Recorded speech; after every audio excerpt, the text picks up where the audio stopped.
Welcome to the InfoMullet YouTube channel. If you enjoy this content, please like or share. And if you'd like to support the InfoMullet by becoming a Mulleteer, visit us on Patreon. We appreciate your support. Hey, this is Chief Mulleteer Tim with the InfoMullet doing a Go tutorial. I have Mulleteer Maria with us. Say hi, Maria. Hi. And what we're going to be doing today, since a lot of us are self-isolating by choice or a quarantine or just sort of getting used to social distancing, we thought we'd give a tutorial on how to play Go. Go is the official game of the InfoMullet, and it's something we recommend. It's a lot of fun for social interaction. It's a good game to converse with friends over, and it has a lot of other benefits too. But what we're going to do is jump into the game and run through a quick demonstration game to show some basic moves, then do a full game. It's very casual. This isn't meant to be very intensive. We'll link in the, if you look at the links below, there's a lot of tutorials and guides that we'll link there, but this is just going to be for fun. So I'll go ahead and share the board. And we've got it set up. So this is going to be an introductory game first, and what we're going to do is show the basic concepts of there's very few moves in Go that you need to learn. One of the benefits is there's only like 3 or 4 things you need to know. So maybe if we start with an Atari, Maria, if you want to play a stone and we show what an Atari is. The board, while she's putting her stone down, the board is these intersections that you see. You can play a stone anywhere where lines intersect directly. So you can play, and you can see on my screen where there's a stone in shadow. That shows me where my stone's going to be. I can't play in the middle of a square, but anywhere there's a line, on the sides, in the center, anywhere there's an intersection, I can play. And the 2 key concepts of Go is that if you surround the intersections of a stone or connected stones, those stones get removed as prisoners. But the point of the game is not to collect prisoners. It's to collect open space. That means you want to collect these intersections at the end of the game. If you've enclosed them and you own them, they'll count to your points. So that's important to remember. But how you capture a piece is, and go ahead, just play elsewhere while I surround this. I'm going to surround Maria's piece here at R17. And you see here, I'm moving and cutting off her, it's called liberties is the term in Go, her liberties, her intersections. And in this position here, when there's only 1 liberty left, it's called Atari. And this is something that you can either choose to not do or play. I do it with a lot of new players, is I'll say Atari. It's a warning that your stone or stones are about to be captured. You have 1 liberty left. So go ahead and play your next stone. And you'll see here, I've taken the stone. It comes captured to me as a prisoner. So now the key thing with Go is stones that are connected actually share liberties. So if you want to connect that one up at C16, we'll do a catch around it. C16, yep. Yep. So just, yep. So now what I'm going to do is I'm going to start surrounding this with pieces. And you can play wherever else you want, Maria. If you see, all of a sudden, just because those 2 stones are connected, I now have to play a lot more stones to capture her piece. And these are just 2 stones that are connected.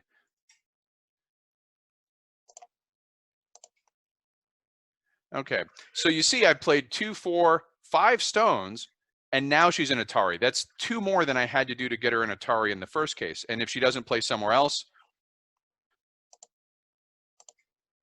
I take her 2 stones. And you can have, you'll see in the game, we'll start the game over and have a new game. You can have very long, in-depth patterns that form, and you have to capture all those intersections to take it. Now, in a lot of cases, you can't, but another key concept is of how you avoid getting stones captured is called an eye. So I'm going to form an eye up here in the corner. So continue playing. If we want to set up a co-situation down somewhere, go ahead and do that, and we'll start creating 2 at once. So just play. I'm just going to keep playing stones, and I'm going to let you. All right, I'll set up this. What I'm doing is I'm filling in. Now, if you have an eye is a position that has an open space surrounded where all the stones are connected with the open space in the center. Go ahead, Maria. So just keep playing. Yeah, I realize I got to fill in the eye. So this, what Maria's done is made it so I can't have an eye here. If I was able to play on Q16 and S16 or S18, the only way Maria would be able to take that formation would be to surround the entire outside and play in as a suicide move, that the last move she played was in the eye. This is why eyes are important. It becomes incredibly difficult to take a position that has an eye. You can do it. If a body, so this is called a body. These stones that are connected, these are called formations or bodies. When you have an eye in your body, it's safe, but not guaranteed. If someone can surround all those stones and the last stone they play is in the center in your eye, you'll lose them all. But if a body has two eyes, which we'll point out in the game, then that position can't be taken, and that is safe for the rest of the game. So part of the goal of Go is to build bodies and formations that have enough thickness and depth to create two eyes so that they're protected from being taken. And we'll explain this in the full game. But the last important move is something called Co. And I think what we'll do is Co will probably come up in the game. It's kind of a special circumstance to avoid stalemate. But what it means is that, and I'll go ahead, we'll start a new game here. So I'll stop this share. And I'll Tim, real quick, can I ask you a question? Sure. Looking at this board, you've made 3 captures. I haven't made any captures, but it looks like I'm controlling a lot of the bottom sides of the board. Is that right? That's right. In fact, if I just hit the part of Go is influence, and we'll discuss this in the game, but what Maria's done is gained a lot of influence by placing stones strategically around the bottom of the board. And I turned on the estimate score, and one of the benefits of estimate score is you can see the computer begin to say, where are your points generating? And you see here the computer says, I have the upper left, the upper right. Maria's only being recognized for the bottom, but she's actually got a really good position of influence. I played all my stones and only gotten 2 little corners. She's played the same number of stones and gotten influence on the bottom part of the board. So we're going to show in the game how Fuseki are moves for influence. They're moves to gain large amounts of territory versus Joseki, which is sort of a contact fight where you're fighting over those stones. We'll go through that in the game, as well as Co and some other concepts. So what I'll do is stop the share and start a new game for you, Maria. So there'll be a new game coming to you as a challenge. And I'll start that now. Okay, so you should see the challenge sent. And the polite lady is telling me that the game is on. All right, so this one we're gonna play for real. And this, we'll talk about Atari and Co and Fuseki and Joseki and all these things as we're going through it. Now, Maria's gonna play. We're not gonna play too formally. We're just gonna play for fun, and that's how I imagine most people should play. What you see now is we're going to be moving our positions to take influence on the board. If you can think of the board, some people like to think of it as physical space where bodies are present. Others like to think of it as a battlefield or anything you can conceive it as. The corners and the sides are easier to defend. So a lot of early moves is about making claims on corners and sides to sort of say, this is mine. And so if we look here, Maria's taken the top part and I am sort of making a claim on the bottom. And again, this is very early. It's not definitive one way or another. But what's important is, okay, so now Maria's made a move in my corner. And this is where we shift from what's called Fuseki, which is this play for influence, to Joseki, which is a contact fight. I don't want Maria to take my corner from me. And this is a very famous corner. Yeah, exactly. My corner. I'm being presumptuous there. This is a fight we have over and over again of who gets the corners. And so Maria will now try and take my corner from me, and I will try and keep her from doing that. I'm not going to think about this too hard. Yeah.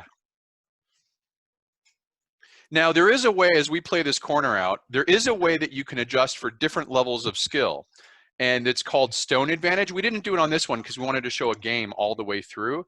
But stone advantage is a number of stones that's from 1 to 9 that one player gets to play before the other player plays them their first stone. And this is a way of balancing out different skills of players, which is great about Go, is that you could have people of wildly different skills play a fairly competitive game.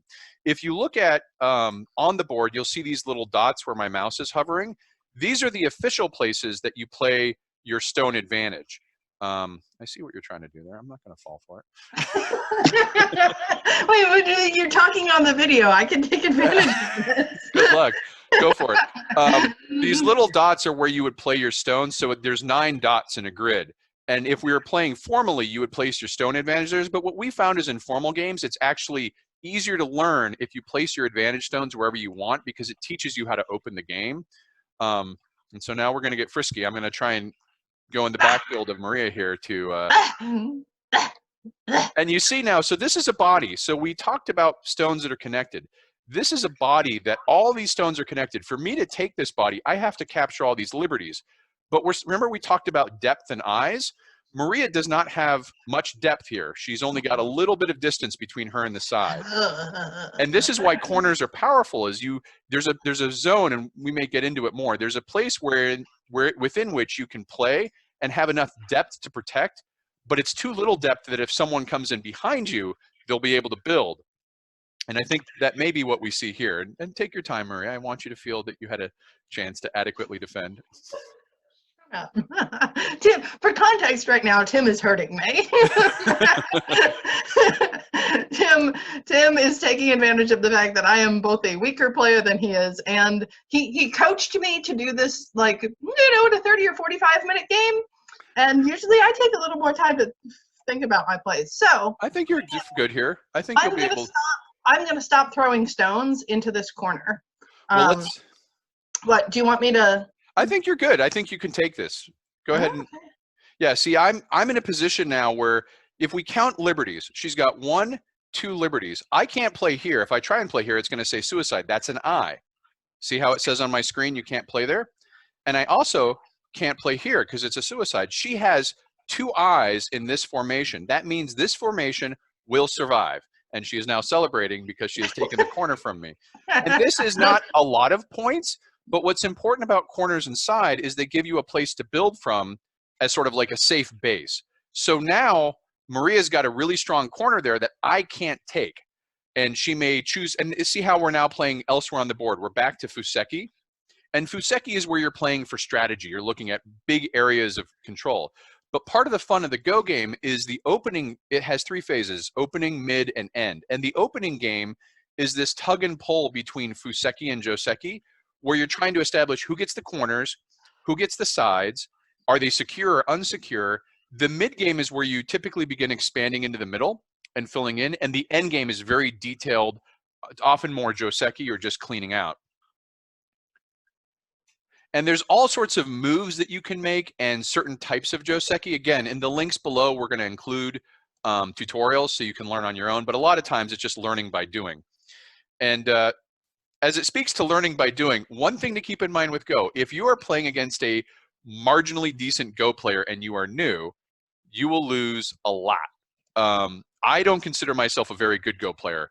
I'm probably intermediate. I often spend a lot of time teaching new Go players, but it is not unusual to lose dozens of games as you're learning Go because it is such a hard game to master. But those stone advantages actually allow you to kind of measure progress. You may start at 9 stones, and then you get better at that till it's a competitive game. You drop to 8 stones and 7 stones.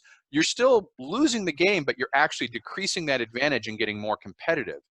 And the skill sets you'll find to where people transfer Go skill sets into the real world, they'll find that they're finding, sort of like chess teaches strategy, Go teaches strategy very well. They'll find that they're able to translate some of the things they learn in Go into real life far before they win their first Go game. It's also just fun for a social exercise. Despite the faces I'm making, I'm having fun. There is a significant amount of pain involved in learning. So if you are one of those types of gamers that are, I'm going to play the game and win it the first time because you're just used to that, Go is not the game for you. Or at least go in with a little bit of patience. Oh, we got another corner fight here? You want to, let's do this. Well, you're edging me out here pretty quickly, so yeah. I got to do something. So what we're trying to do, and again, there's a lot more tactics involved here, is we're basically trying to create situations where we can remove the liberties for the other player, but not get in a position of exposure ourselves.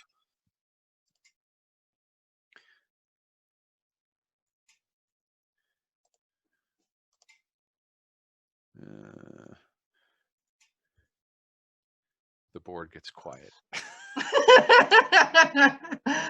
Oh, there's the move. Did I? Yeah, I screwed it up. Yeah, I'm going too quick. That's fine. I saw it. I was like, this is a good learning moment. Yeah, no, but I wanted to keep that snake going, right? Yep. So what am I going to do here? 5. So there are some terms. You'll see this in the tutorial. These lines here, 1, 2, 3, out from the side of the board. These are known, these lines have meanings in Go, and it's a concept, but playing on the first line is called the line of death. If you play there just randomly, you will lose that piece. Second line is mostly death, as you saw Maria played on the second line, and I was able to surround her. The third and fourth lines are where most people play. The third line is defense. You're considered to play there if you're defending the area from that to the side of the board, whereas fourth is considered influence. You're playing there to project into the center. So as you see here, as you go around the board, as Maria is planning her next move, you see a lot of these plays are on the third line out from the side. This is a defensive position. This is saying I'm claiming the side so I can defend it, versus a move that may be on the fourth line, which is saying I want to influence the center. And that may be a little advanced, but that's some of the stuff that goes into this play style. Go ahead, Maria. So I want to do an analyze game here and kind Go of. ahead. Okay, so I can't play on C1 because you'll take my stone. Correct. Yep. Wait, back. I am weighing between B1 and C7. Okay. And I'm worried about B1. I'm unhappy. That's just what I'm saying. Can you share your analysis, or? Well, so if I play on B1, I can keep you. Yep, there you go. I can keep you from doing that. That was a great play. Thank you. But I'm worried right now about getting enough space in that back line, in that A line, to actually make eyes and stay alive. So what I'm going to do here is use the Analyze Game feature. So we'll click on Analyze Game, and we'll take it back to, this is where Maria could play. So I'm actually going a bit in time, and this is showing on the camera for the folks at home, Maria, but you'll see it when it does. Had Maria played here at B1, and what you do with this Analyze Game is you start playing stones as if you want to test it. I might be able to try and come around the top. We would have something like this.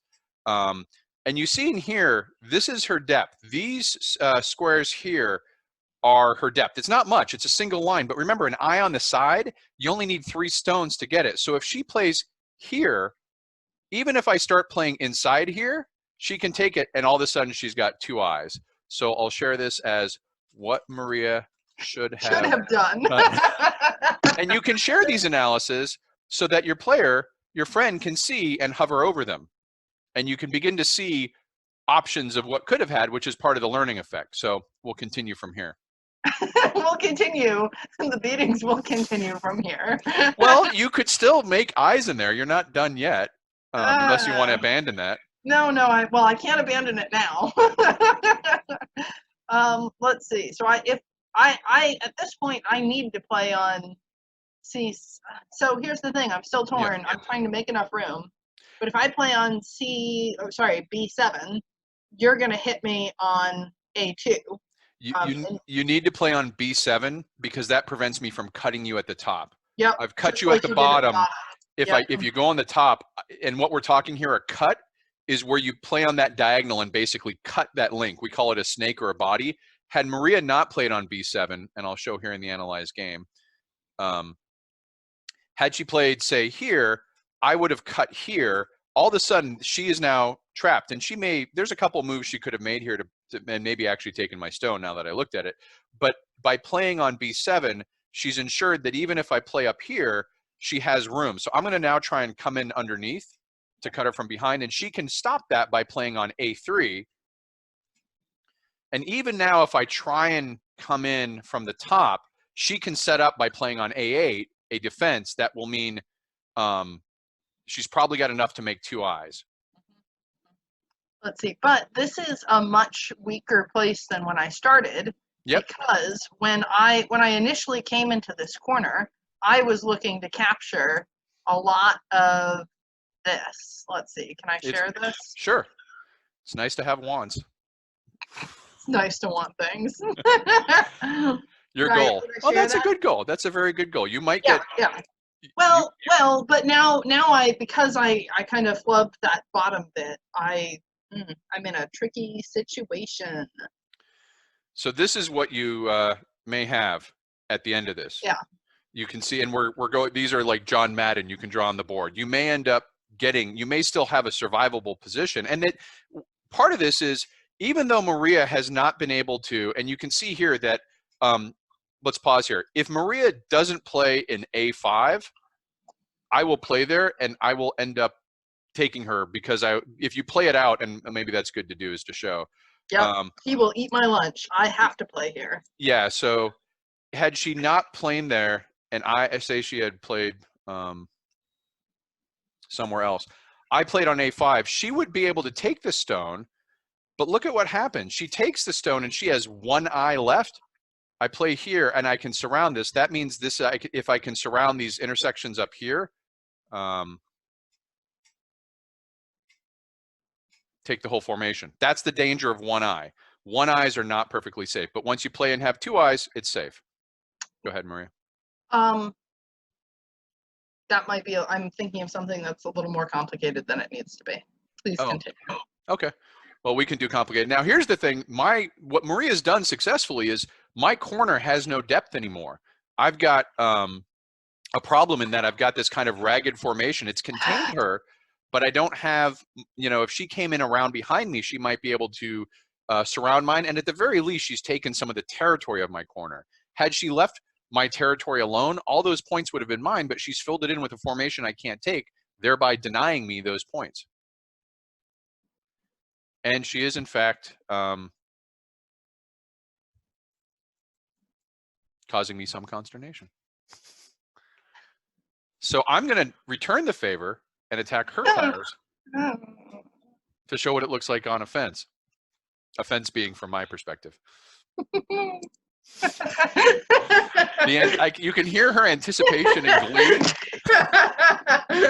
Normally when we play, we don't have the video chat going, so he gets his. By the way, trash talk is, as long as it's healthy and consented, because always make sure that there's consent. Trash talk is a key part of Go, and you will find phrases like "snake," "get off my lawn," "you shall not pass." These are all very meaningful phrases in our lexicon of Go moves because they are used at key times. I'm sorry, I'll try to stop cursing on your channel. Yeah, this is, by the way, we are going to have a Twitch stream, and we'll start doing games on Twitch to stream. And Maria's going to get me banned. It'll be my own revenge. Yeah. Nice Twitch stream. Shame if something were to happen to it, because I swore profanely for 45 minutes. Oh, that was dumb. That was dumb. So here in the corner is really tricky. Corner play is very, very tricky because you run out of intersections quickly. So what Maria did is she played here, and I was able to put on top. Now, I'm in a really bad position. Line 2 is the line of death. But line 1 is even a worse position, because whereas I have 2 intersections at S17 and T18, she only has 1 for her stone at T19. And if she plays on T19, she still only has 1 intersection, and I can play at T18. So this is key. Even when you play a stone, you might not be gaining intersections. And that's a key thing in Go. One of the biggest things to understand is when a stone or formation is dead. A dead formation means no matter what you do, you're not going to get it back. And being able to identify dead formations so that you aren't throwing good stones after bad is a key skill that you'll learn over a lot of losing. Go ahead, Maria. It's hard to play this game quickly.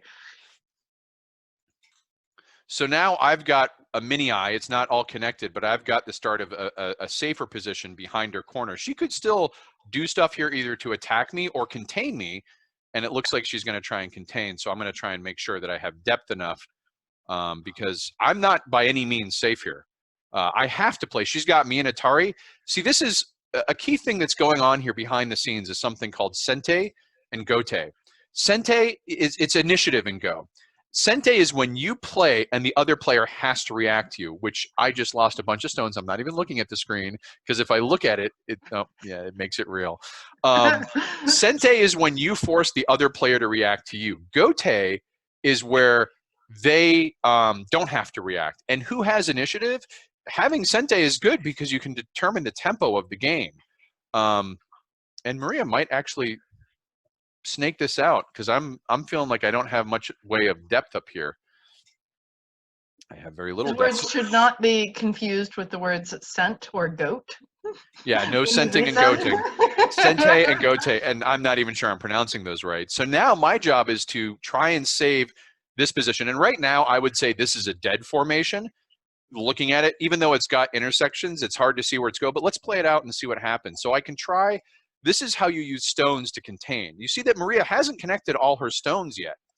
There's spaces between them, but because they're spaced out, it makes it very difficult for me to get outside her containment without her being able to react. And yeah, if I play that, they'll just kill me. So this is a dead position. And if you look at the score recognizes that this is dead. So if you're ever wondering whether a body is alive or dead, click on the estimate score and the computer will give you an idea. It may not be the right idea, but it's an idea. You keep clicking it, it'll give you different estimates.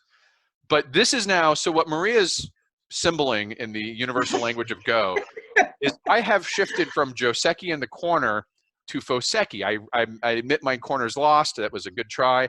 I made a very big strategic move by claiming the center of the board with the big stone piece. This is my area. This is a signal to me that we're reaching the midpoint of the game. Right. And I'm going to put a... What do I want here? What people are seeing while she's thinking, this is where my strategy is at the midpoint. I want to capture all... Yeah. All of this area is mine, and this is the area I want to claim as territory. Plus, as much as I can move forward into this area and take her points away, because if you look at it, we kind of have, she has the top half, I have the bottom, and you see where she played right there? It's exactly where I want her to play, but we won't, don't tell her that. So this is my strategy, and it's important, your strategy is going to change. One of the things, or if you can spell strategy, that would help too. One of the things that's important in Go is to remember that every time you play a stone, the board changes. And that's really hard for some people, is that you get feeling of confidence, like, hey, I'm okay, I've got a good position. But every single stone, you have to reassess your strategy, your tactics, and kind of get a feel for, has something played? And it's easy to get caught up putting stones in one area and have one of your, what you feel are safe formations, get surrounded and captured. So I'm making horrible faces. I'm about to share this with everybody. I'm making horrible faces because by my estimation, Tim is gonna cinch this. And even though it's the mid game, I am in trouble here. So let me share here. So here's what I see on this board. Yep, and so you see that this is now, Maria is recognizing what I drew out and showed the audience. She's saying the red is my territory, the blue is her territory, and she's got that funny thing in the middle is probably where there's an open space of contest right now, sort of available points. I would say that Maria could try and attack in the center of that. You see there's a big open area in the middle. She can attack in the center there around KL lines, probably around 6 or 7. But to do that successfully, she's got to form eyes in the middle of my territory. And if you look, I've got, well, actually, she might do well, because think about this. I was going to say to the left and the right, I've got the corners, but I don't have the corner. She has the corner. So before she can do that, I'm going to keep her from doing that and take the center. If there could be a strategy where Maria plays in the center here and tries to, and while she's doing this, I'll go ahead and create a new analysis.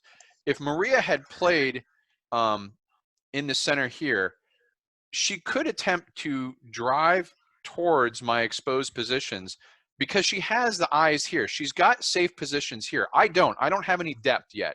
It wouldn't be hard to make depth. I've got these nice lines. I could create depth by creating sort of in this area some eyes, but she could, in theory, press against either side and take that whole middle area, but it's a big risk because any stone she throws in there, if it doesn't work, I'm going to end up taking. And what I've learned, Tim, is that you are just a better player than I am, and it's often hard for me to get enough momentum going to actually make that kind of, I know intellectually one can make that kind of push. Yep. But it's hard to achieve that, right? Yep. And we don't have to do that here. I think we got a good. Now I want to take, if you look at this, we're each got half the board, but Maria also has my corners here. And so I want to check the score and see how I'm doing. I'm ahead by 21. That's not a lot.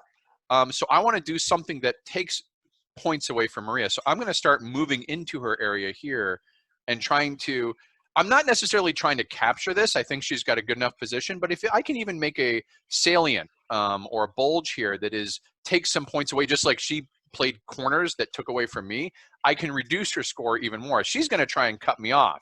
So now we're in a Joseki fight, sort of in the open, but if you look around, she's got more stones closer to her. My strong area is on the bottom of the board. I've got to either connect my stones back to the strong area or take some of her stones to create eyes for my salient to survive. Now, Maria could have avoided the Joseki and tried to contain me, but that would simply yield the ground to me. It would sort of give up the territory. And we're definitely in the mid game now. Atari?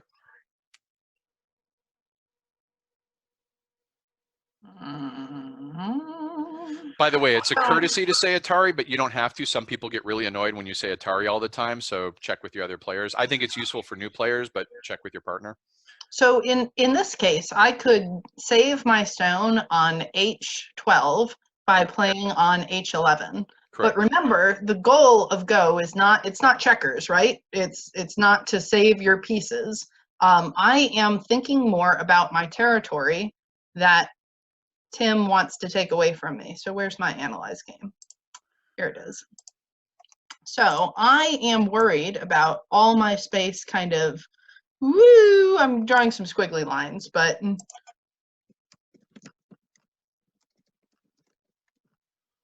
this is my fright zone right now. Did I share that properly? Yep. Yeah. Okay. Got it. So what I'm trying to make sure to do, even though Tim gave me the courtesy of telling me, hey, I'm going to eat your lunch on H11, I'm saying, cool, Tim.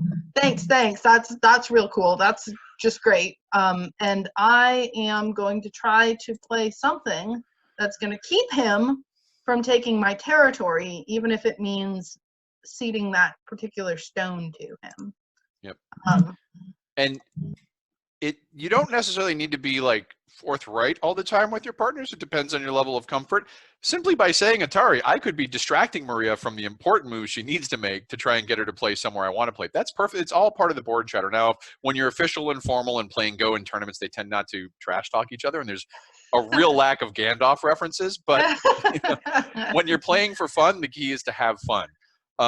And so you see here, I don't have to take, even though an Atari's on the board, I don't have to take it.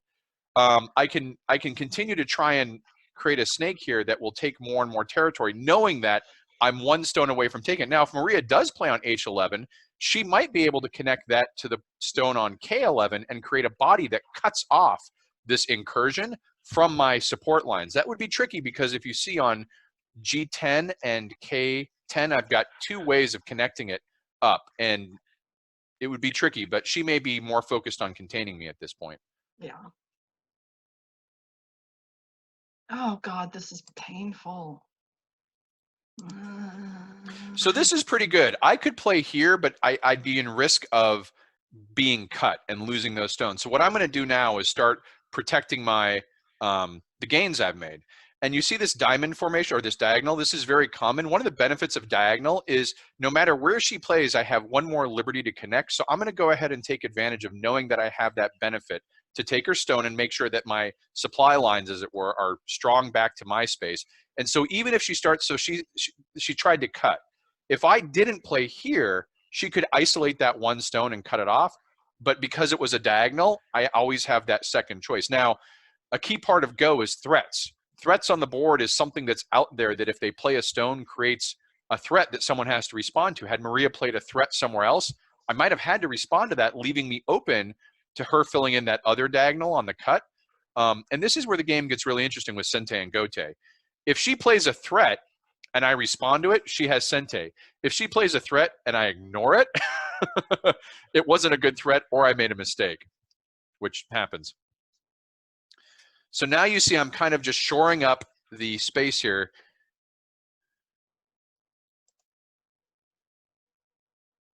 to kind of make sure that I've got this incursion protected. And we're getting kind of close to the end game. I don't think we're going to fight this all the way through because that would take a while. But you can see here where the battle lines are kind of beginning to consolidate. And unless Maria wanted to try going into the backfield, we're going to end up, you can kind of see here. Now I'm going to try something a little frisky here to see if I can just make a move to take into this area. What are you doing over there? Just wandering by, seeing how your lawn is. It's a very nice lawn. Get off my lawn. Thank you for not swearing. I heard the effort. So now part of the Go is you don't always have to play stones close together. You can play them forward and then backfill in, unless Maria tries to stop you. This will be interesting.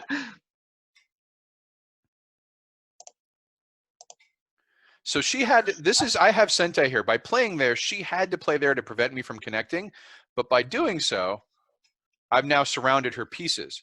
And it may not be immediate at first, but those two pieces, even though they have two intersections, are basically an Atari because I can play here and now she's still an Atari. And she put me in Atari, but by taking her stones, I've now created this opening. So now I've created a breach to see if I can exploit and maybe re-rescue this corner. The route has begun. It's like cavalry lines breaking through the cavalry charge. So yes, it is.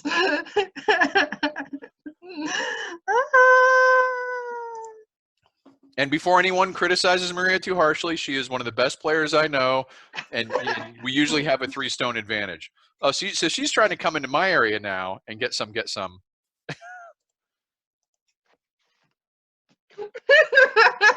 So this is me ignoring her threat. That's a wild move. This is me saying you're bluffing. I don't believe that you're going to really try hard in G7. And so I'm making moves to exploit the gap up here and see if I can wreak some more havoc on.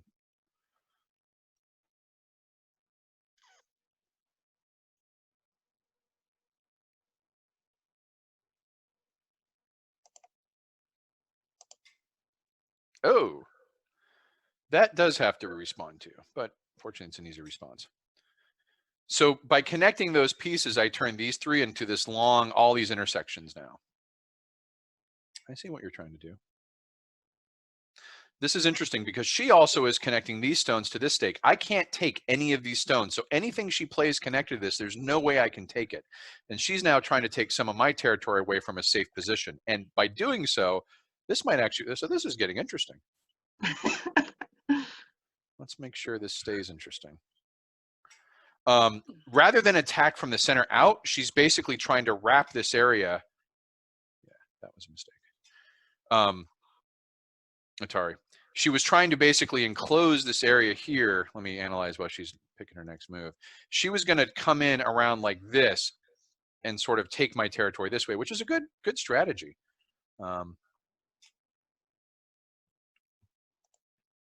And this is the importance of depth. Depth is what you have that's not claimed by stones that allows you to fall back and create eyes with.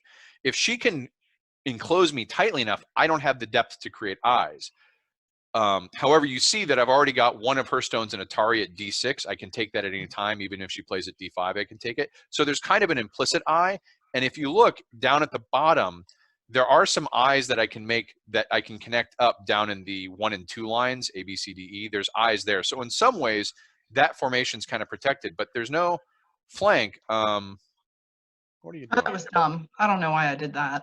Yeah, I don't either. But I'll give you a freebie move to see if you can pull some rabbit out of that hat. Yeah. I don't like anything. Everything is hard.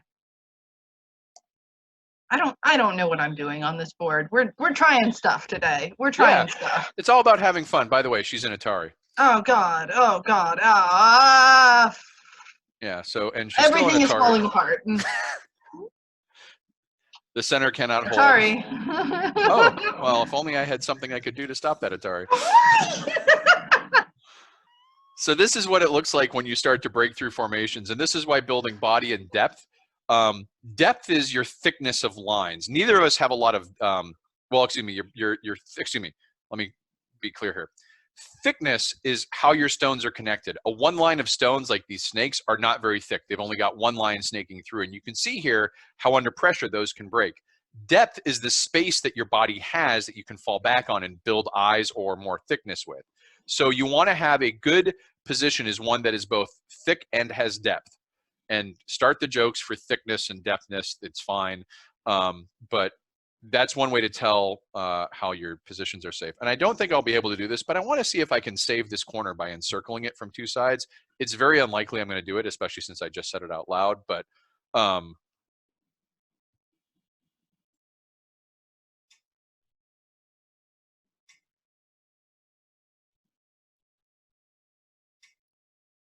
now, if I hadn't played here on K14, Maria could cut that position. So I've basically yielded that I can't get around this side now. She's now connected this corner to a really good spot. So I'm going to try a couple more fancy moves. And these are really just getting edges of points. They're not really, they're point here, point there.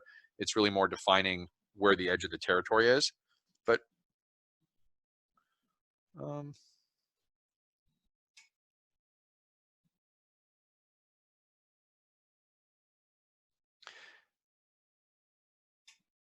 yeah, so now there's very little more moves I can make, and it's more about taking points now. So we're in the end game.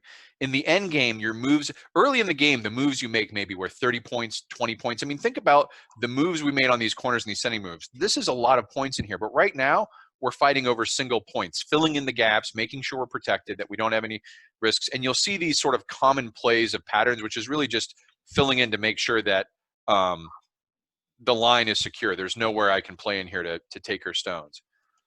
And so some of this example of Sente, what Tim just did, he played on G16. I was eyeballing playing somewhere else, but now I have to respond to his play. Otherwise, he's going to keep working on my back line. Yep, and I'll continue to do that. Now, if you look here, she's got a nice position here. This is a good example of spacing and stones. She can play anywhere in these gaps and keep me from getting somewhere. And even though I've gotten to this point, if she plays, she can stop it, or she can avoid the cut by playing H17. Hint, Maria. It's up to you. Actually, you might be fine on F18. F18 would stop my snake, but I might be able to play a cut in H17 or G18. So we'll see how this plays out. I was eyeballing F18, but yeah. I'd rather know where you're going. In some ways, she can block me off from the side, because even if I try and snake around here, she has enough depth in these positions to basically box me in and keep me. Whereas if I was able to cut, like I'm constantly trying to cut around her position here, but she's adequately defending it, so that there's really, all I've done is taken more points through this snake. I haven't really, yeah, so that's thing. Now playing here, this is an attack.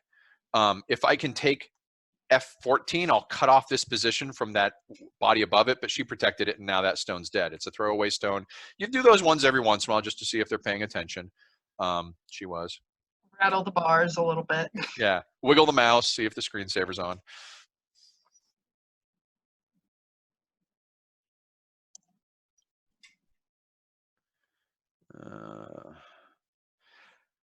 Sometimes in the end game, you want to make moves that, even though it looks like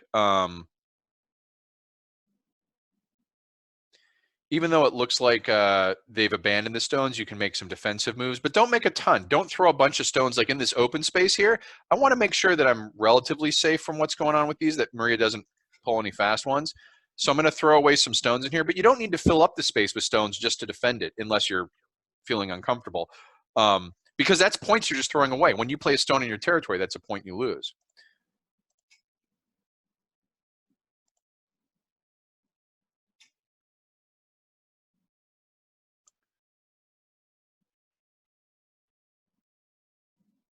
That was probably not a bright move. Yeah, see, she put me in Atari, and even if I play here at D12, I'd still be in Atari, so I will play somewhere else.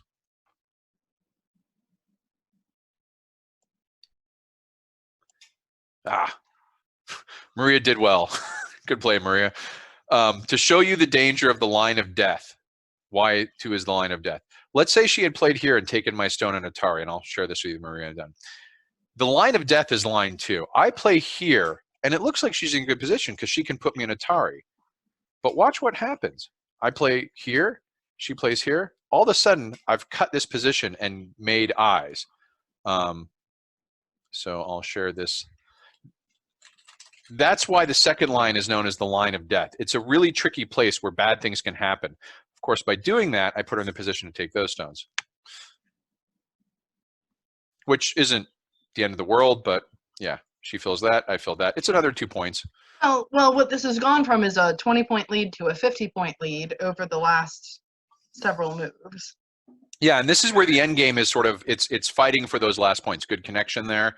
I think we're almost done unless you think there's, with Go, you don't have to fill in the whole board. At any point, you can, if both players pass, you effectively, the game is ended and called, and you do a score. Now, you want to fill in all the points you can and not leave neutral points because the computer kind of struggles for that.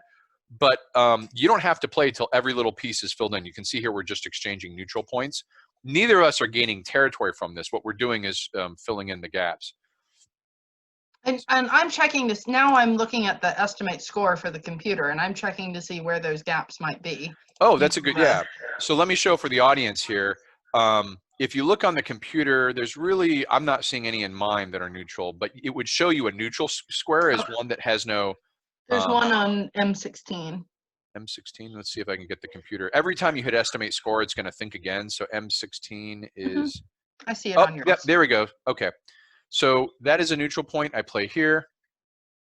Submit move. Okay, so I'm going to pass. Okay, and the pleasant lady will remind us that we are passing.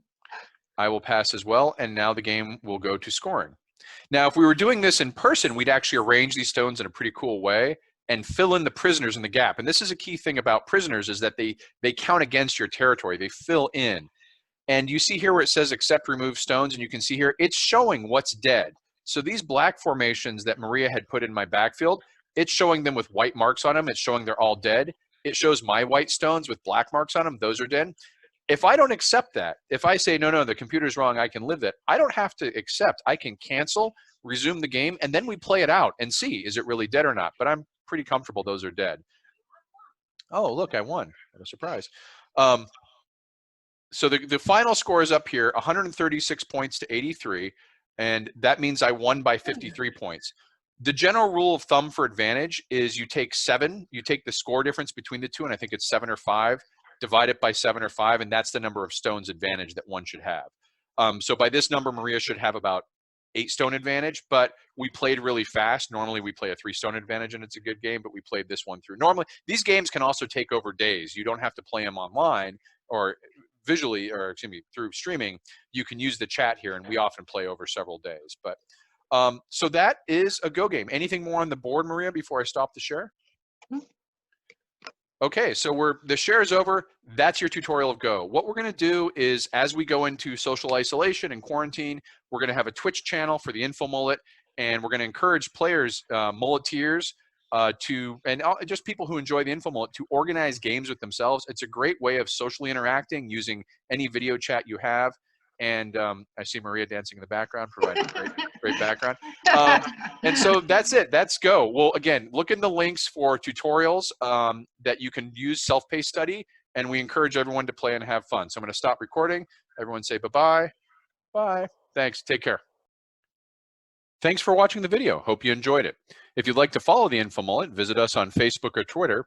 And if you'd like notifications when we post new video content, click on the red subscribe button below the video. If you've ever wanted to become a mulleteer and support the InfoMullet, visit us on Patreon. We appreciate the support.